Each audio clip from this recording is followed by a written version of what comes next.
আজ হচ্ছে কার্তিক পুজোর পরের দিন। আজকে সকাল সকাল ঠাকুরমশাই এসে গেছে, আর সকাল সকাল মা, আমি, মাসি উঠে পুজোর জোগাড় করে ফেলেছি। এখন পুজো করা চলছে। আজকে আমাদের ঠাকুর থাকবে, কালকে ঠাকুরকে দিয়ে আসা হবে। তাই পরের দিন সকাল সকাল ঠাকুরমশাই বলে গেছিলেন আসবে 8টার সময়ের মধ্যে সমস্ত পুজোর জোগাড় করে, দইকর্মার সমস্ত জোগাড় করে ঠাকুরমশাই এসেছিলেন 8টা নাগাদ। ভালোভাবে কার্তিক পুজো সম্পন্ন হলো। আজকে ঠাকুরকে রেখে আসা হবে। মন তো একদমই ইচ্ছা করছে না, মন খুবই খারাপ হয়ে আছে, কতদিন ছিল। যাই হোক, মন তো খুব খারাপ, সবারই মনটা খারাপ করছে, রেখে আসতে ইচ্ছা করছে না, কিন্তু কি করা যাবে, নিয়ম তো এটাই, তাই না?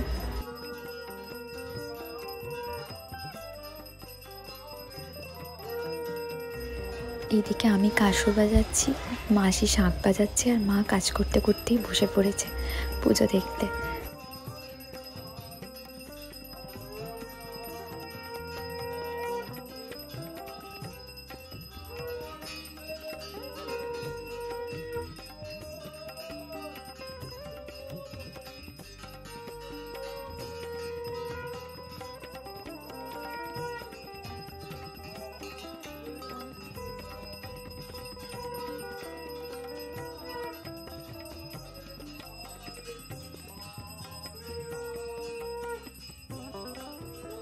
কার্তিক পুজো সম্পন্ন হলো। ঠাকুরমশাই সুতো কেটে দিয়ে চলে গেলেন। এবার সবাই চলে এসছে, এদিকে মামুনি, কাকিমা, সেজো কাকিমা সবাই চলে এসে ঠাকুরকে বরণ করা হবে। আমাদের যেহেতু ছাদের ঘরেই পুজো হয়েছিল, তাই ছাদেই বরণ করা হবে ঠিক হলো। আমি তাড়াতাড়ি করে আলপনা দিয়ে দিলাম। দেখলে তো, সেজো কাকা একটা ঠাকুর নিয়ে গেল, আর এখন জিতম আর রূপ আর একটা ঠাকুরকে নিয়ে যাচ্ছে। এই যে সোনাদের জায়গায় বসিয়ে দিয়েছি, আমি আলপনা দিয়ে গেলাম, সেই জায়গাতেই বসানো হলো। দুটোকে কি মিষ্টি লাগছে দেখো, খালি মনটা খুব খারাপ করছে। সেই কতদিন ধরে ঠাকুর ঘরে ছিল, ঠাকুর ঘরটা পুরো ভরে ছিল, যেন মনটা খুব খারাপ করছে গো। যাই হোক, এখানে এখন সবাই বরণ করছে, আমিও বরণ করব, মিষ্টি খাওয়াবো। এটা তো ওই এও হতে হয়, তো সবাই মিলে এও হয়েছে। আর এদিকে সেজো কাকাও তাদের মধ্যে ঢুকে গেছে, সেটা নিয়ে কত হাসাহাসি হলো। যাই হোক,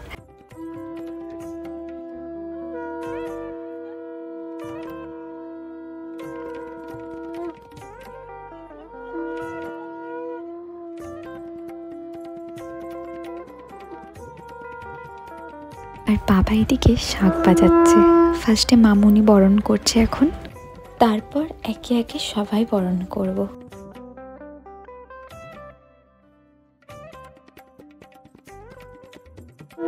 যে কোনো পুজো না আসছেই ভালো, এসে যেই চলে যায় মনটা খারাপ হয়ে যায়। তোমরাই বলো, এই দুর্গা পুজো, যে কোনো পুজোই আসছে একটা মানে ভালো ব্যাপার, এক্সাইটমেন্ট থাকে যে পুজো আসছে। কিন্তু দেখো, যে কোনো পুজোই শেষ হয়ে গেলে, ঠাকুর চলে গেলে কি যে মনটা খারাপ করে, কি বলবো। কত দিন ধরে কার্তিক পুজোর প্ল্যানিং, সব কিছু প্ল্যানিং চলছিল, কাকে কাকে বলা হবে, কি হবে না হবে, সমস্ত কিছু মানে কি বলবো, হুড় করে যেন দিনটা কেটে চলে গেল। মনটা এটাই খারাপ লাগছে, ঠাকুরকে যেতে দিতে ইচ্ছা করছে না পুচকে দুটোকে, কিন্তু কি করা যাবে।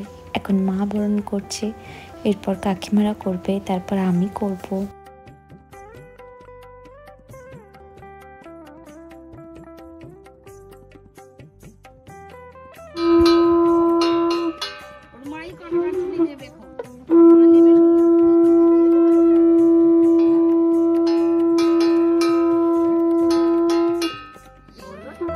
চলো, এবার আমি আমার সোনা দুটোকে বরণ করে নিই।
এদিকে ঠাকুরকে এরা কীভাবে নিয়ে গেছে সেটাও তোমাদের সাথে শেয়ার করছি।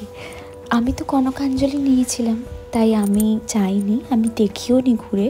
আমাকে এখানে কনকাঞ্জলি নিয়ে ঘরে চলে যেতে হবে, তাই ঘুরে আর দেখিনি। বাট পরে ভিডিওতে দেখলাম যে এদের কি কাণ্ড, বক্স বাজিয়ে ঠাকুর রাখতে গিয়েছিল। বক্সের গানের আওয়াজ পাচ্ছিলাম কিন্তু দেখতে যেতে পারছিলাম না। বাট এই যে দেখো, এইভাবে ওরা ঠাকুর ডাকতে গিয়েছিল, কি বলবো। যাই হোক, বরদাদা গিয়েছিল, জিতম, সায়ন, মাসি, রূপ গিয়েছিল। রূপ রাখাটা দেখেনি, ও রাখতে যাওয়ার আগেই ও মানে ওই দিকে আর যায়নি, কারণ ঠাকুরমশাই বলেছিল যেতে পারে কিন্তু ঠাকুরকে রাখাটা যেন না দেখে, তো সেই জন্য ও আর যায়নি। বাকিটা এই যে তোমাদের সাথে শেয়ার করছি। আর কারখানা থেকে 2 জন গিয়েছিল।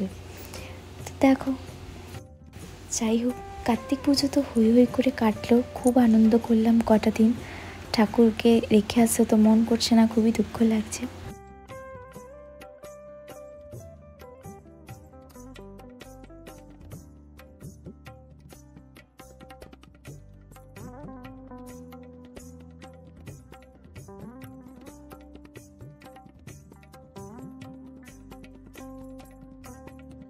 তোমাদের সাথে আরও একটা জিনিস শেয়ার করি। এই যে দেখতে পাচ্ছ, আমাদের এখানে এই জায়গাটায় সমস্ত কার্তিক ঠাকুর পাঁচিলে এইভাবে বসানো থাকে। প্রত্যেকটা তোমাদের সাথে শেয়ার করলাম। তো আমাদেরটা পুকুরের ধারে বসিয়ে দিয়ে এসেছিলো। আর কিছু ছবি তোমাদের সাথে আমি শেয়ার করলাম। ভিডিওটা কেমন লাগলো অবশ্যই কিন্তু জানিও। কার্তিক সোনাদের দিয়ে আজকে ভিডিওটা শেষ করলাম। যদি ভালো লেগে থাকে please like, comment, channel subscribe the rainbow palette. সবাই খুব ভালো থেকো, টাটা।